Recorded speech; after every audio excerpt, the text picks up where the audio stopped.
Bridge to Terabithia by Katherine Paterson. Chapter 4, Part 2, Rulers of Terabithia. "We need a place," she said, "just for us. It would be so secret that we would never tell anyone in the whole world about it." Jess came swinging back and dragged his feet to stop. She lowered her voice almost to a whisper. "It might be a whole secret country," she continued, "and you and I would be the rulers of it." Her words stirred inside of him. He'd like to be the ruler of something, even something that wasn't real. "Okay," he said. "Where could we have it?" "Over there in the woods where nobody would come and mess it up."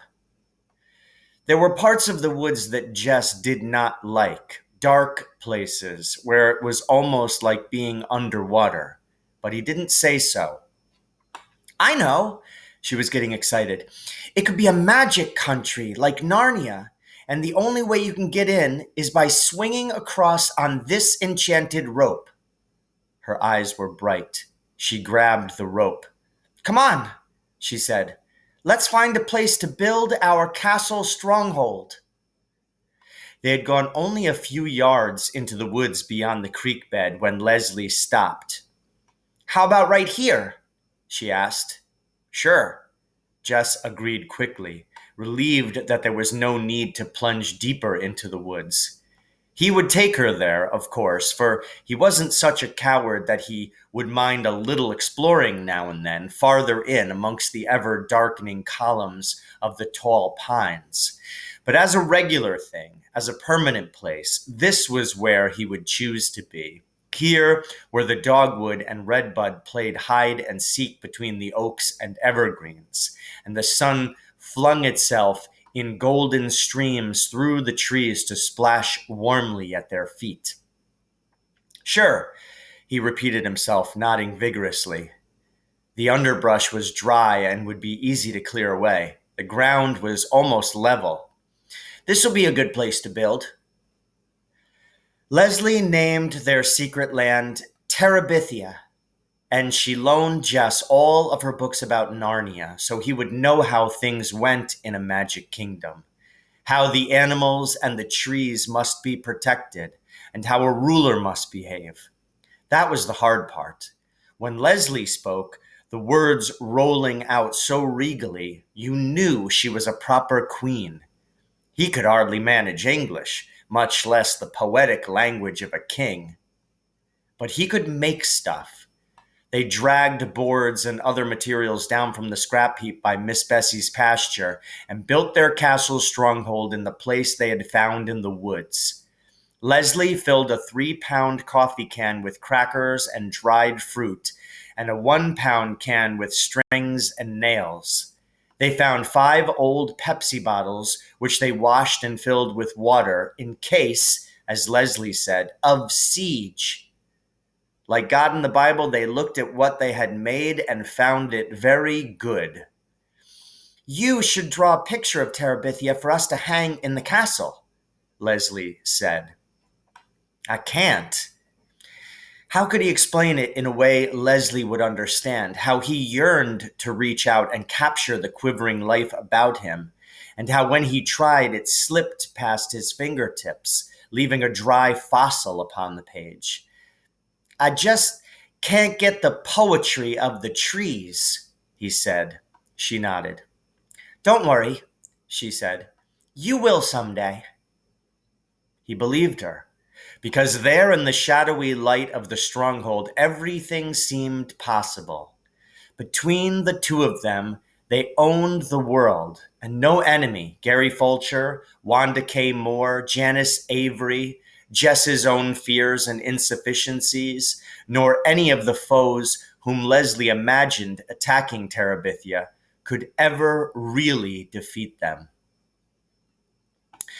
A few days after they finished the castle, Janice Avery fell down in the school bus and yelled that Jess had tripped her as she went past. She made such a fuss that Mrs. Prentice, the driver, ordered Jess off the bus, and he had to walk the 3 miles home. When Jess finally got to Terabithia, Leslie was huddled next to one of the cracks below the roof, trying to get enough light to read. There was a picture on the cover which showed a killer whale attacking a dolphin. "What you doing?" He came in and sat beside her on the ground. "Reading. I had to do something. That girl!" Her anger came rocketing to the surface. It don't matter. I don't mind walking all that much." What was a little hike compared to what Janice Avery might have chosen to do? "It's the principle of the thing, Jess. That's what you've got to understand. You have to stop people like that. Otherwise, they turn into tyrants and dictators." He reached over and took the whale book from her hands, pretending to study the bloody picture on the jacket. "Getting any good ideas?" "What?" "I thought you was getting some ideas on how to stop Janice Avery." "No, stupid. We're trying to save the whales. They might become extinct." He gave her back the book. "You save the whales and shoot the people, huh?" She grinned finally. "Something like that, I guess. Say, did you ever hear the story about Moby Dick?" "Who's that?" "Well, there was once this huge white whale named Moby Dick." And Leslie began to spin out a wonderful story about a whale and a crazy sea captain who was bent on killing it. His fingers itched to try to draw it on paper. Maybe if he had some proper paints, he could do it. There ought to be a way of making the whale shimmering white against the dark water. At first, they avoided each other during school hours, but by October, they grew careless about their friendship. Gary Fulcher, like Brenda, took great pleasure in teasing Jess about his girlfriend. It hardly bothered Jess. He knew that a girlfriend was somebody who chased you on the playground and tried to grab you and kiss you. He could no more imagine Leslie chasing a boy than he could imagine Mrs. Double-Chinned Myers shinnying up the flagpole. Gary Fulcher could go to you-know-where and warm his toes. There was really no free time at school except recess, and now that there were no races, Jess and Leslie usually looked for a quiet place on the field and sat and talked. Except for the magic half hour on Fridays, recess was all that Jess looked forward to at school. Leslie could always come up with something funny that made the long days bearable.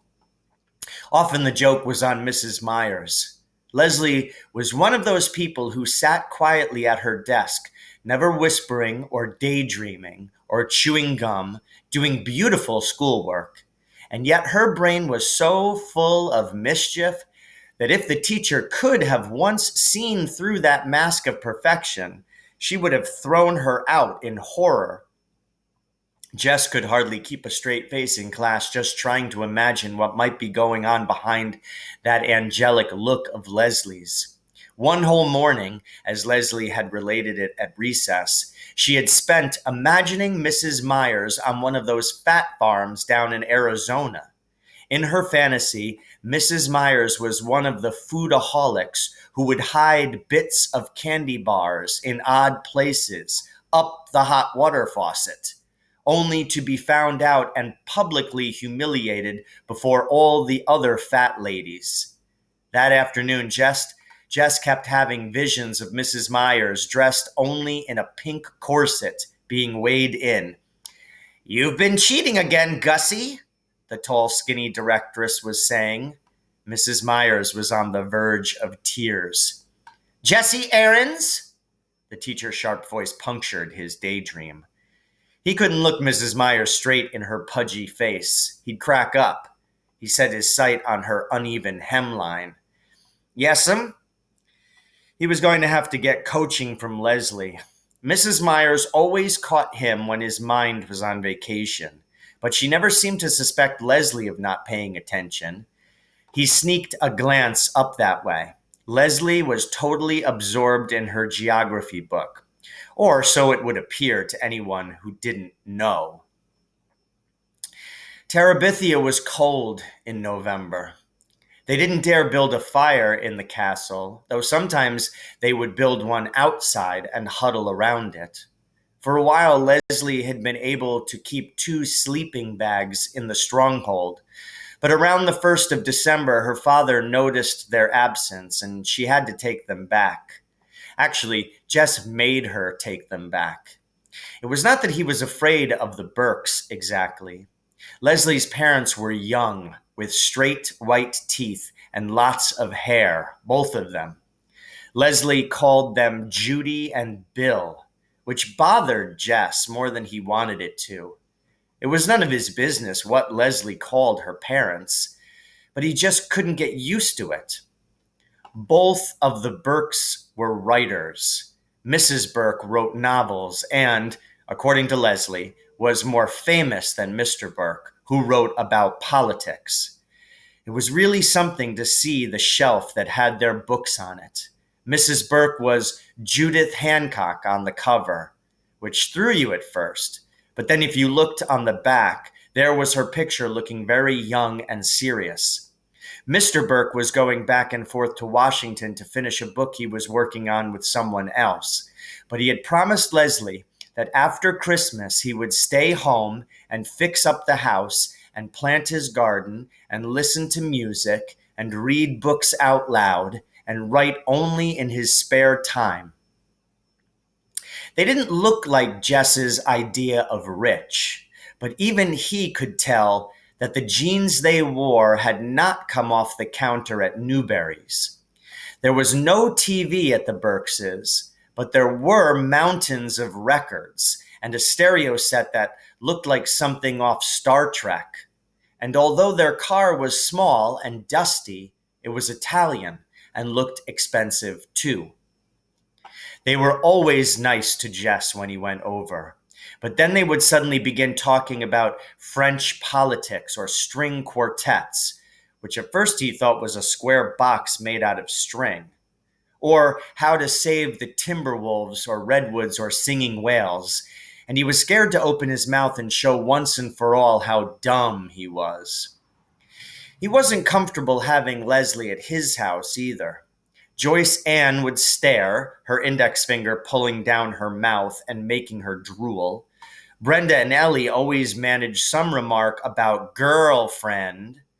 His mother acted stiff and funny, just the way she did when she had to go up to school about something. Later, she would refer to Leslie's tacky clothes. Leslie always wore pants, even to school. Her hair was shorter than a boy's. Her parents were hardly more than hippies. Maybelle either tried to push in with him and Leslie or sulked at being left out. His father had seen Leslie only a few times and had nodded to show that he had noticed her. But his mother said that she was sure he was fretting that his only son did nothing but play with girls, and they both were worried about what would become of it. Jess didn't concern himself with what would become of it. For the first time in his life, he got up every morning with something to look forward to. Leslie was more than his friend. She was his other, more exciting self, his way to Terabithia and all the worlds beyond. Terabithia was their secret, which was a good thing. For how could Jess have ever explained it to an outsider?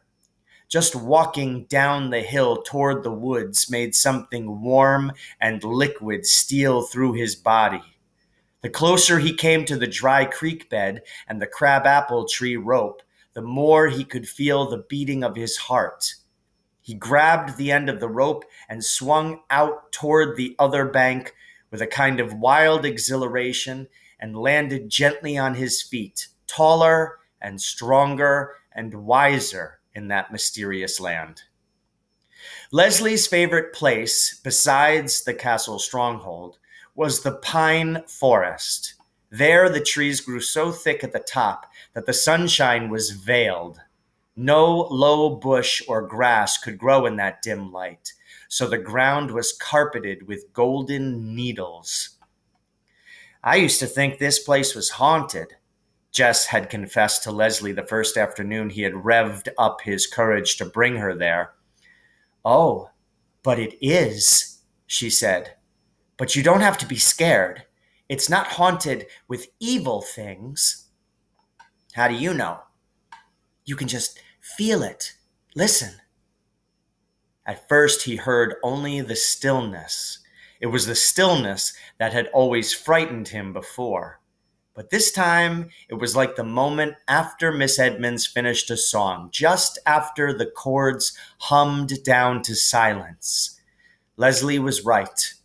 They stood there, not moving, not wanting the swish of dry needles beneath their feet to break the spell. Far away from their former world came the cry of geese heading southward. Leslie took a deep breath. "This is not an ordinary place," she whispered. "Even the rulers of Terabithia come into it only at times of greatest sorrow or of greatest joy. We must strive to keep it sacred. It would not do to disturb the spirits." He nodded, and without speaking, they went back to the creek bank where they shared together a solemn meal of crackers and dried fruit. So ends chapter 4, Bridge to Terabithia by Katherine Paterson.